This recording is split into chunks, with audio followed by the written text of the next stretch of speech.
I really want to thank the organizers of today's rally for doing so much to get folks out, to really be careful in the preparations at such an urgent time as our legislature is coming in.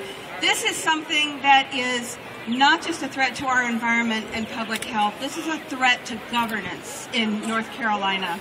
The legislators that are trying to push this through are ones that have seen how successful oil and gas money has been at controlling legislators and giving them campaign finance money to pursue an anti-regulatory regressive agenda in other states. So it's really important, not just for the sake of the communities that would be directly impacted, but for our whole state, to prevent this industry from gaining a foothold in North Carolina.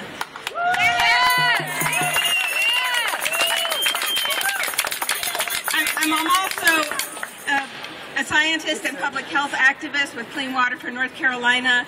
So I know that words of appreciation have been expressed before for our education and outreach and research on this issue, but I thank you all because there is nothing that compares with grassroots involvement on this issue.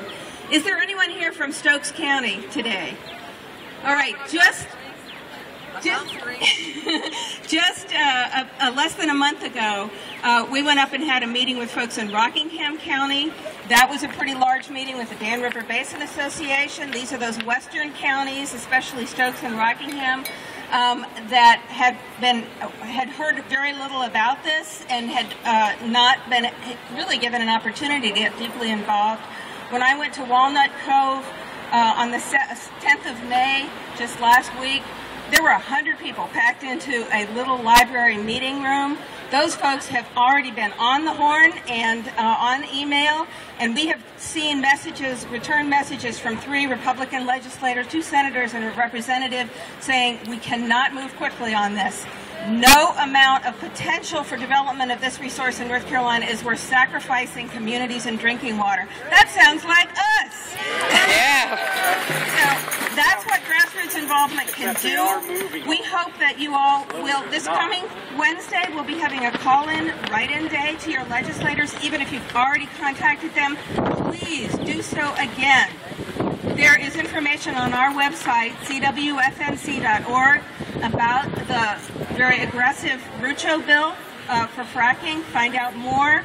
Contact your legislators this week, and then on June 5th, when we think the House will be actively considering this, we will have an in-person lobby day. Come join us. No experience needed.